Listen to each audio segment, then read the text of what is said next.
నేను చేసిన ఈ 4 మిస్టేక్స్ మీరు మాత్రం చేయకండి. Day 2 of rebuilding my life from zero. అసలు ప్రోగ్రెస్ని డిస్ట్రాయ్ చేసేది ఫెయిల్యూర్ కాదు, కొన్ని మిస్టేక్స్. నేను ఆ మిస్టేక్స్ని చేశాను, మీరు ఆ మిస్టేక్స్ని రిపీట్ చేయకండి. మిస్టేక్ నెంబర్ 1, ఒక ఇన్కమ్ సోర్స్ మీద ఎక్కువ డిపెండ్ అవ్వకండి.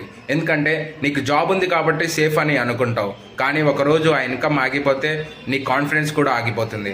అందుకే ఒక ఇన్కమ్ సోర్స్ మీద నీ లైఫ్ని ఎప్పుడు బిల్డ్ చేయకు. మిస్టేక్ నెంబర్ 2, ఎమర్జెన్సీ ఫండ్స్ లేకుండా బిగ్ డెసిషన్ తీసుకోకండి. నేను జాబ్ వదిలేసేటప్పుడు బ్యాకప్ ప్లాన్ లేకుండా వెళ్ళిపోయా.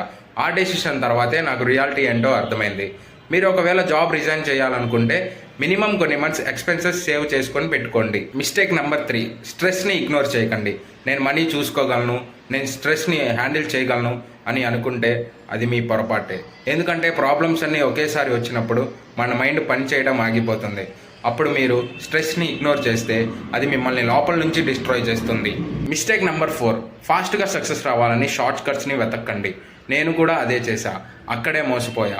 స్లోగా వెళ్ళినా పర్లేదు, కానీ షార్ట్ కట్స్ మీద నమ్మకం మాత్రం పెట్టుకోకండి.